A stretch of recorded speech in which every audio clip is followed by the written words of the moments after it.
নমস্কার, এনকেটিভি বাংলা ডিজিটালে আপনাদের সঙ্গে রয়েছি আমি কুন্তল। 21শে জুলাই পশ্চিমবঙ্গের রাজনৈতিক একটা বিশেষ দিন। আর 21শে জুলাই এবারে পশ্চিমবঙ্গে অর্থাৎ 2026-এর পশ্চিমবঙ্গে একটা বিশেষ দিন। পরীক্ষা অনেকজনের, তার মধ্যে অন্যতম তৃণমূল নেত্রী মমতা বন্দ্যোপাধ্যায়ের পরীক্ষা, চ্যালেঞ্জ ঋতব্রত বন্দ্যোপাধ্যায়ের, চ্যালেঞ্জ মমতার বিরোধী গোষ্ঠীর সমস্ত তৃণমূল শিবিরের। 21শে জুলাই তৃণমূলের শহীদ সমাবেশের দুটো ভাগ দেখলো বাংলা, এবং বঙ্গে শুধু দুটো ভাগ দেখলো, পাশাপাশি দিল্লিতেও একটি ভাগ গেল। অর্থাৎ 21শে জুলাইয়ের এই যে শহীদ সমাবেশ তার তিনটি ভাগ, তৃণমূলেরই তিনটি ফাটল, তা আজকে একদম স্পষ্ট হয়ে গেল এবং সেটা জনসমক্ষে এলো। তিনটে আলাদা আলাদা মঞ্চ হলো।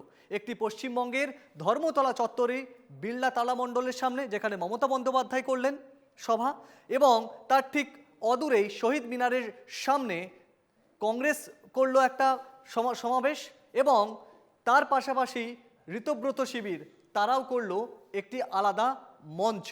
ফলে এই যে তিনটে শিবির হয়ে গেল, যার মধ্যে কংগ্রেসও রয়ে গেল। অল্প অল্প করে আসছি তাদের সেই বিস্তারিত কার সমাবেশে কত ভিড় হলো।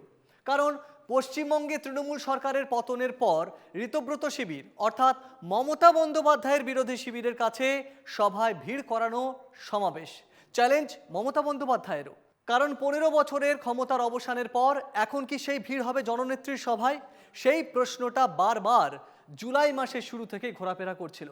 গত কয়েক বছরের ছবিটা একটু আপনাদের দেখাই। দেখতে পাচ্ছেন কি ঠাসা ভিড় ছিল সেই সমস্ত জনসমাবেশগুলোই। 21শে জুলাইয়ের জনসমাবেশ, গত কয়েক বছরের সমাবেশের চিত্র আপনাদেরকে দেখাচ্ছি। তখন মমতা বন্দ্যোপাধ্যায় জননেত্রী, তখন মমতা বন্দ্যোপাধ্যায় বাংলার মুখ্যমন্ত্রী, তখন তার এক ডাকে গোটা রাজ্যের প্রতিটি জেলা থেকে লক্ষ লক্ষ মানুষ ট্রেনে নৌকায় চড়ে সবাই ধর্মতলামুখী হতেন। আসল তৃণমূল কংগ্রেস জিন্দাবাদ, আসল তৃণমূল কংগ্রেস জিন্দাবাদ, আসল তৃণমূল কংগ্রেস জিন্দাবাদ। এবার মমতা বন্দ্যোপাধ্যায় 2026-এর পর তৃণমূলের সরকারও নেই, মমতা বন্দ্যোপাধ্যায়ের মুখ্যমন্ত্রীও নন এবং তার ক্ষমতাও নেই। ফলে একে একে তাকে কোণঠাসা করে সবাই দূরে যেতে শুরু করেছেন। সেই মমতা বন্দ্যোপাধ্যায় চ্যালেঞ্জ নিয়ে বলেছিলেন 21শে জুলাইয়ের সমাবেশ তিনি করবেনই, এবং হাইকোর্টের শর্ত মেনে এবারে 21শে জুলাইয়ের সমাবেশ হচ্ছে বিড়লা তারামণ্ডলের সামনে। সেটা করছে কালীঘাটপন্থী তৃণমূল শিবির। এর পাশাপাশি আরেকটা চিত্র দেখায় আপনাদের। 2026-এর আগে যে একাধিক 21শে জুলাই সভা হয়েছিল তার ভিড়টা কেমন ছিল, সেই ভিড়ের কি সমতুল্য ভিড় আনতে পারলো ঋতব্রত শিবির? কারণ ঋতব্রত শিবির যে ধর্মতলায় যে আগে মমতা বন্দ্যোপাধ্যায় যেখানে সভা করতেন সেই চত্বরেই সভা করতে তারা ছাড়পত্র পেল, এবং ঋতব্রত শিবিরের সেই মঞ্চে কাদের দেখা গেল? একসময় মমতা বন্দ্যোপাধ্যায়ের ঘনিষ্ঠ বৃত্তে যারা থাকতেন তার মধ্যে রয়েছেন ফিরহাদ হাকিম, চন্দ্রিমা ভট্টাচার্য, মদন মিত্র, অরূপ রায়, অরূপ বিশ্বাস, স্নেহাশিস চক্রবর্তী। কে নেই সেই সভায়? তৃণমূলের যে 80 জন বিধায়ক যারা তৃণমূলের প্রতীকে জিতেছেন পশ্চিমবঙ্গে, তাদের 60 জন ইতিমধ্যেই বিদ্রোহী হয়ে গেছেন, অর্থাৎ মমতার উল্টো দিকে তারা হেঁটেছেন। কিন্তু এই 60 জনের পাশাপাশি মঞ্চ আলো করে যারা আজকে থাকলেন, এই 21শে জুলাইয়ের সমাবেশে থাকলেন, তৃণমূলের শহীদ সমাবেশে থাকলেন, সেই মঞ্চে কতজন শহীদ পরিবার ঠাঁই পেল বা কতজন শহীদ পরিবার এলেন, সেটা কিন্তু একটা বড় প্রশ্ন থাকলো। কারণ এই যে 1993 সালের 21শে জুলাই যে শহীদ তর্পণ দিবস হিসেবে পালন করে আসছে, এবং যেটা নিয়ে বিতর্কও আছে যে কংগ্রেস মনে করে এটা কংগ্রেসে যখন তৃণমূল নেত্রী ছিলেন অর্থাৎ মমতা বন্দ্যোপাধ্যায় যুব কংগ্রেসের নেত্রী ছিলেন, সেই সময় এই ঘটনা ঘটেছিল, গুলি চালানোর ঘটনা ঘটেছিল। তখন জ্যোতি বসুর আমলের সরকার, বাম আমলের সরকার গুলি চালিয়েছিল।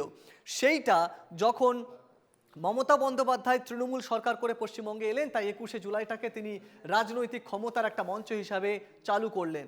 সেই থেকে প্রায় 15 বছর পর এবারই একটা ব্যতিক্রমী 21শে জুলাই দেখলো পশ্চিমবঙ্গ, যেখানে ভাগাভাগির 21শে জুলাই, শহীদ দিবসের ভাগাভাগি নিয়ে টানা হেঁচড়া দেখলো বাংলা। এবং আজকে যে ক্ষমতা দখলের লড়াইয়ের কথা বারবার উঠে আসছিল, আসল তৃণমূল কারা তারা দাবি করছিল, আজকের মঞ্চ থেকেও সেই আসল তৃণমূলের দাবি করা ঋতব্রত শিবিররা বারবার বোঝাতে চাইলেন যে তারাই আসল তৃণমূল।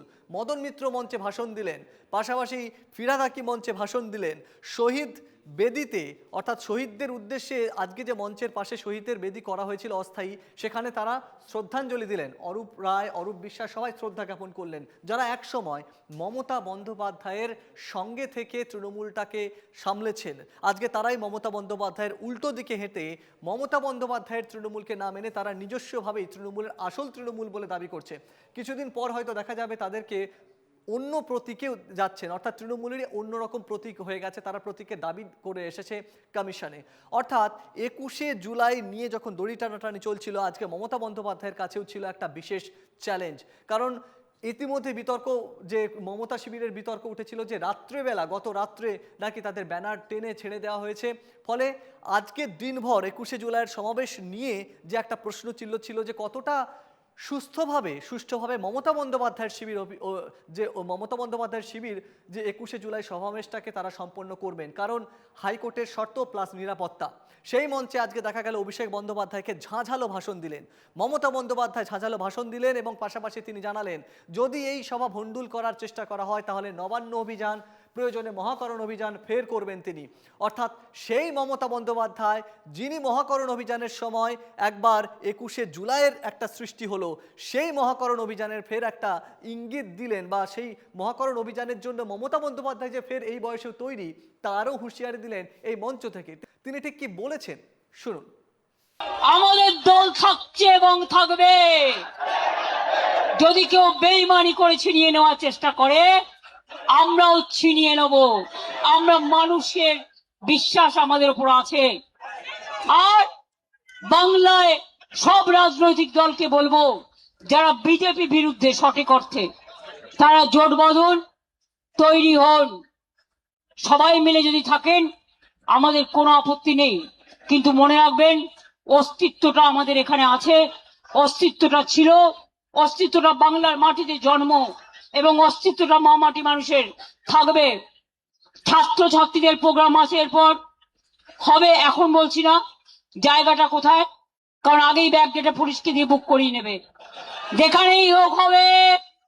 সব কলেজগুলো জোর করে দখল করছে, গ্রাম সভা দখল করছে, পঞ্চায়েত সমিতি দখল করছে, মিউনিসিপ্যালিটি দখল করছে, জেলা পরিষদ দখল করছে, আর সই করাচ্ছে এমএলএদের। মমতা ব্যানার্জির কাছে জমা দেবো, অনেকে মিলে আমায় বলেছে, তারপরে গিয়ে জমা দিয়েছে অন্য জায়গায়। চিটিং ফাঁক, চিটিং বাজ, চিটিং ফাঁক।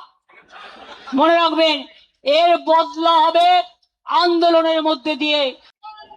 পার্টি সিম্বলে জেতার পর বিজেপি যে কর্মীরা রক্ত দিয়ে জিতিয়েছেন, এমএলএরা জিতিয়েছেন, এমএলএদের জীবন দিয়ে জিতিয়েছেন, জীবনে তারা একটা এমএলএ হতে পারেনি, একটা কাউন্সিলর হতে পারেনি, একটা গ্রাম সভা হতে পারেনি, একটা পঞ্চায়েত সমিতি হতে পারেনি। তারাই মিছিল করে, তারাই মিটিং করে।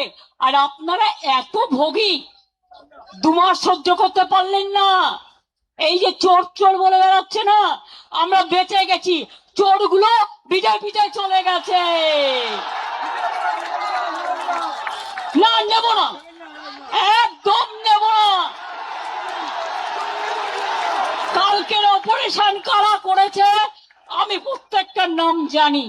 এর পাশাপাশি অভিষেক বন্দ্যোপাধ্যায় তিনিও মঞ্চ থেকে বিদ্রোহী শিবিরকে, অমিত শাহকে, কেন্দ্রের বিজেপি সরকারকে চ্যালেঞ্জ ছুড়ে দিলেন যে 21শে জুলাই কোনোভাবেই তারা বন্ধ করতে পারেনি তৃণমূল, অর্থাৎ কালীঘাটপন্থী তৃণমূলকে দমানো যাবে না।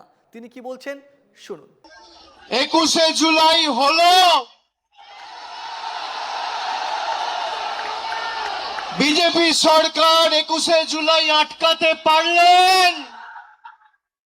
শুভেন্দু অধিকারী 21শে জুলাই আটকাতে পারলেন, অমিত শাহ 21শে জুলাই আটকাতে পারলেন, কলকাতা পুলিশ 21শে জুলাই আটকাতে পারলেন। এবার আসি ঋতব্রত শিবিরের। ঋতব্রত শিবিরে সকালবেলার পর থেকেই সবাই আশা করেছিল হয়তো ঠাসা ভিড় হবে, কিন্তু ভিড়টা কি সত্যি আনতে পারলো ঋতব্রত শিবির? মমতা বন্দ্যোপাধ্যায়ের উল্টো দিকে যারা হাঁটলেন তারা কি সফল হলে 21শে জুলাইয়ের মঞ্চে যতটা ভিড় টানার কথা ছিল ততটা আনতে পারলেন? তা আপনারা কমেন্টে জানান এই ছবি দেখে যে আসলে ভিড় টানার লড়াইয়ে কে জিতলো, মমতা বন্দ্যোপাধ্যায় নাকি তার বিদ্রোহী শিবির? এই আন্দোলন থেকে ভিত্তি করে 15 বছরের সরকার গতকাল পশ্চিমবঙ্গের বিধানসভায় যে 21শে জুলাইয়ের চ্যাটার্জি কমিশনের রিপোর্ট প্রকাশ হয়েছে তা অনেক প্রশ্নের জন্ম দিয়েছে। সেদিনের কথা বলছেন, বিজেপির সঙ্গে সেটিং করা করেছে দীর্ঘদিন ধরে, বিজেপির সঙ্গে সেটিং করে বিজেপিকে মদত করে পার্লামেন্টে একের পর এক বিল কিভাবে পাস করিয়ে দিয়েছে, লোকসভায় বিল পাস হচ্ছে। এবার আসি কংগ্রেসের দিকে। এই কংগ্রেসের যে মঞ্চ, সেই মঞ্চের সবাইয়ের নজর ছিল, কারণ এই যে মঞ্চ, সেই শহীদ মিনারের মঞ্চ, সেখানে কংগ্রেসের যে ব্যানার, সেখানে মমতা বন্দ্যোপাধ্যায়কে দেখা গেছে। কারণ কংগ্রেসে যখন যুবনেত্রী হিসাবে, কংগ্রেসের নেত্রী হিসাবে মমতা বন্দ্যোপাধ্যায় লড়ছিলেন, সেই সময় এই ঘটনা, ফলে মমতা বন্দ্যোপাধ্যায়কে ঘুরে ফিরে স্মৃতিচারণায় কংগ্রেসকেও রাখতে হয়েছে। ফলে মমতা বন্দ্যোপাধ্যায়ের যারা পন্থী, অর্থাৎ মমতা বন্দ্যোপাধ্যায়ের অনুরাগী বা কালীঘাট পন্থী যারা তৃণমূলটা করছেন, তারা মনে করছেন যে আখেরে এবারে 21শে জুলাইয়ের মঞ্চটা মমতা বন্দ্যোপাধ্যায়ের কোথাও না কোথাও তাত্ত্বিক জয় হয়ে গিয়েছে।